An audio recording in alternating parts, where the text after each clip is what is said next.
The air in the opulent Beverly Hills ballroom, thick with the scent of lilies and expensive perfume, felt particularly heavy to Maya Johnson. A black woman of 28, with 6 years of dedicated service in the Air Force and a chest adorned with hard-earned medals, she moved with practiced efficiency, a quiet observer amidst the glittering charade of the charity gala. Her role as a cleaning staff member, though humble, was a chosen disguise, a strategic veil over mind sharper than any blade in the room. Her presence was a calculated risk, a testament to her unique undercover work. But that night, her carefully constructed anonymity was shattered. He appeared as if from nowhere. William Hartford, a man whose wealth seemed to radiate from his perfectly tailored suit, his eyes, however, held a cold, predatory glint. He approached her, not with the polite dismissiveness of other guests, but with an invasive, almost proprietary air. His voice, smooth and laced with condescension, cut through the ambient chatter like a shard of ice. "Well, well," he drawled, his gaze sweeping over her modest uniform, then lingering, assessing, on her face. "What have we here? A little diversion, perhaps. You certainly don't look like you belong with the mops and buckets, darling." A wave of unease rippled through Maya, a familiar tightening in her stomach. She recognized the look in his eyes, the casual contempt, the assumption of control. Then came the words that struck her like a physical blow, delivered with a smug smile that twisted his lips. "How much for your time tonight, sweetheart? I'm feeling generous. A pretty face like yours shouldn't be wasted on scrubbing floors."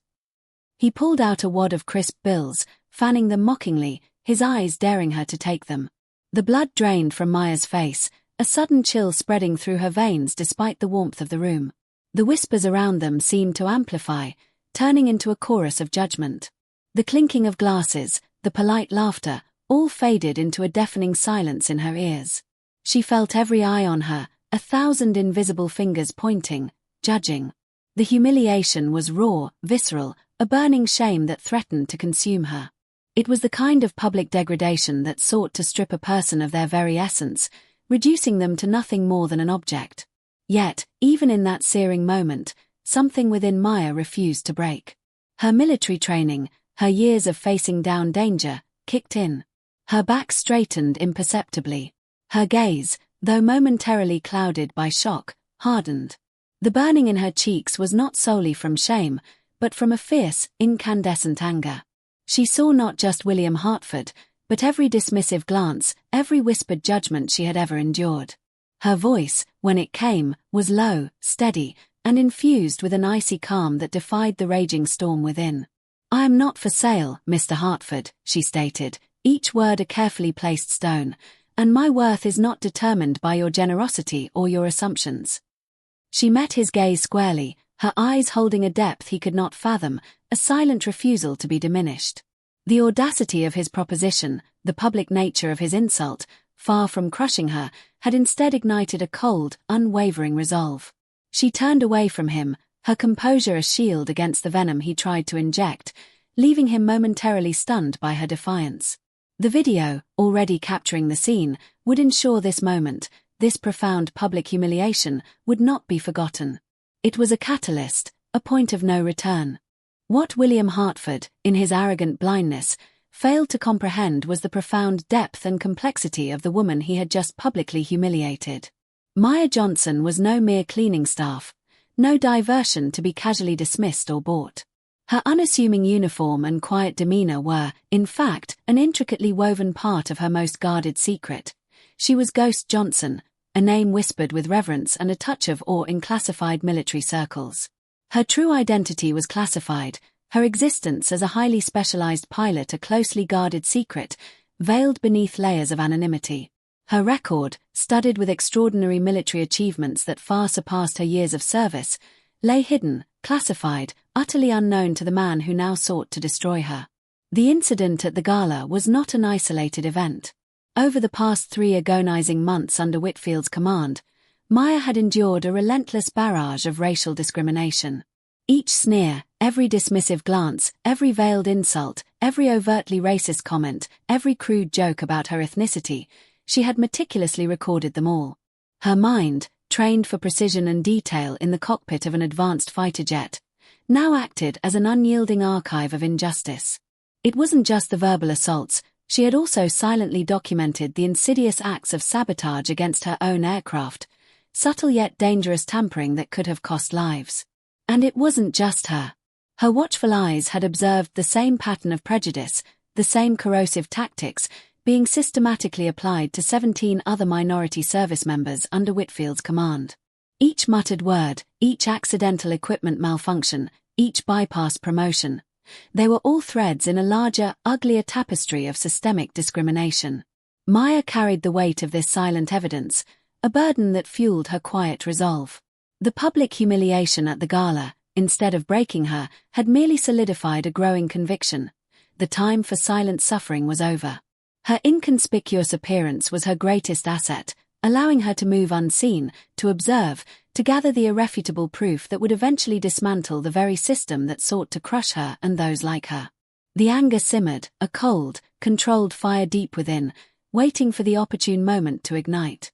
The cold, controlled fire that had ignited within Maya after the gala now burned with an unyielding intensity, forging her resolve into a weapon. The time for silent endurance was over. The meticulous collection of evidence had served its purpose. Now, it was time for action, for a strategic and public unmasking. Her first, crucial move was to reach out to a man she trusted implicitly. General Robert Morrison, her former mentor, a figure of unwavering integrity and considerable influence within the military hierarchy. Their bond, forged in the crucible of elite training and shared principles, provided the bedrock for her audacious plan. Maya laid out her case with the precision of a seasoned strategist, presenting the chilling tapestry of systemic discrimination she had painstakingly documented. Every racist slur, every act of sabotage against equipment, the falsified reports, the blatant manipulation of performance reviews. It was a dossier of deceit, irrefutable and damning. Together, Maya and General Morrison began to meticulously craft a plan for public retribution, a strategy designed not merely to punish, but to expose and dismantle. The core of her audacious counterattack hinged on a public display of her unparalleled skill, a daring aerial ballet that would serve as both undeniable proof of her capabilities and a shocking reveal of the truth. The plan was audacious, dangerous even, but absolutely necessary. She would command the most advanced fighter jet in the Air Force arsenal, the F-22 Raptor, a machine few pilots were even cleared to touch, let alone master.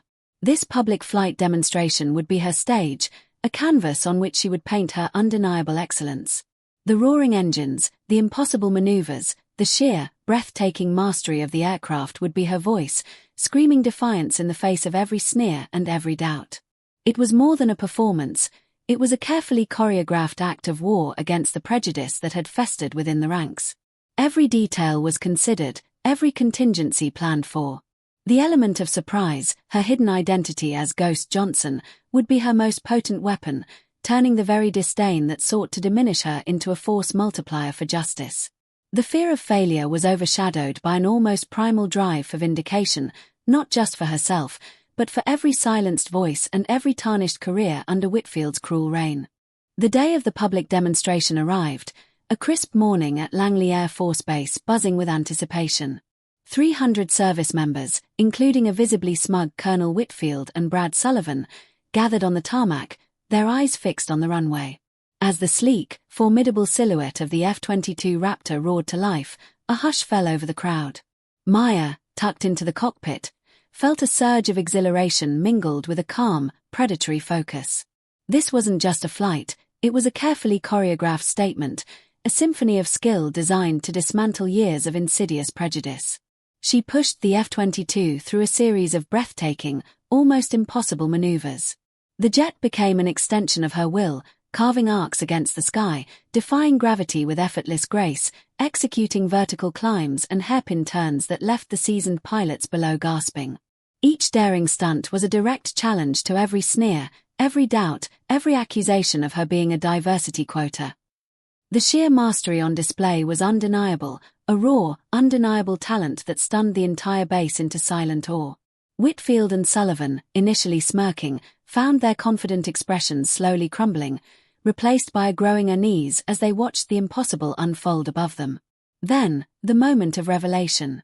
As the F-22 touched down with a feather-light precision, taxiing back to its designated spot, the crowd, still reeling from the aerial spectacle, watched as the canopy hissed open. From within stepped not just any pilot, but Lieutenant Colonel Maya "Ghost" Johnson, her face resolute, her presence commanding. A ripple of whispers, then outright gasps, swept through the ranks. Ghost Johnson was a legend, a whispered name, and now she stood before them, the woman they had just witnessed performing miracles in the sky, the woman they had so carelessly humiliated. But Maya wasn't finished. With the spotlight firmly on her, and the stunned faces of Whitfield and Sullivan now pale with dread, she began. She projected onto a massive screen a series of irrefutable, damning pieces of evidence. Audio recordings of racist comments, timestamps detailing equipment sabotage, falsified performance reviews, and internal emails revealing the systemic discrimination against minority service members. The proof was undeniable, meticulously compiled, and utterly devastating. Whitfield's face contorted in a mix of fury and terror as his meticulously crafted facade crumbled before his very eyes. Within minutes, he was being formally accused of gross misconduct, systemic discrimination, and falsifying official documents. His rank was stripped on the spot, his military career ending in disgrace right there on the tarmac. Brad Sullivan, equally implicated, was immediately banned from all military facilities and faced the grim prospect of a full criminal investigation. The silence that followed was no longer one of awe, but of shock and the chilling weight of justice finally served. 6 months later, the reverberations of that fateful day at Langley had transformed not only Maya Johnson's life but also the very fabric of military culture. Her company, once a covert operation, was now officially rebranded as DJ Consulting and Associates, and it was thriving. Far from the shadows, it stood as a beacon of integrity and accountability, respected throughout the corporate and military spheres. The lawsuit against William Hartford, born from his casual cruelty, culminated in a resounding victory for Maya, sending a clear message that such behavior would no longer be tolerated. But the true triumph extended beyond a mere legal win. It led to the enactment of the Hartford Act, a landmark piece of legislation designed to fiercely protect employees from retaliation when they bravely exposed discrimination in the workplace. It was a legislative shield forged from Maya's suffering and strength. Meanwhile, the architects of Maya's public humiliation faced their own, devastating reckoning. William Hartford, stripped of his wealth, his influence, and his once unassailable reputation, was now a shell of his former self, reduced to the anonymity of a night security guard.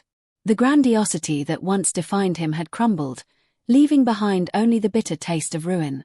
Brad Sullivan, the man who reveled in Maya's degradation, found himself financially devastated and utterly ostracized, a pariah in every circle he once commanded. Their downfall was complete, a stark testament to the power of truth and the relentless pursuit of justice. Maya Johnson, however, was not content with personal vindication. Her vision soared beyond mere punishment. She became the commanding officer of the newly established Military Aviation Center of Excellence, a revolutionary program she herself had conceptualized and championed. This academy was not just about advanced flight training. It was built on principles of inclusive leadership and equitable opportunity, a direct antidote to the prejudice she had dismantled. The academy quickly achieved a record-breaking graduation rate, with a significant number of its top-performing cadets being women and minorities, a tangible legacy of her fight. Maya's story, once confined to hushed whispers and classified documents, exploded onto the national and global stage, transforming her into a global icon of excellence triumphing over prejudice. She inspired countless individuals, demonstrating that true worth lies not in inherited privilege but in unyielding character and unwavering skill. Her journey proved that justice, though sometimes slow, always finds its way, and that even the most seemingly insignificant acts of cruelty can spark a revolution, leaving behind a legacy that continues to empower and uplift generations to come.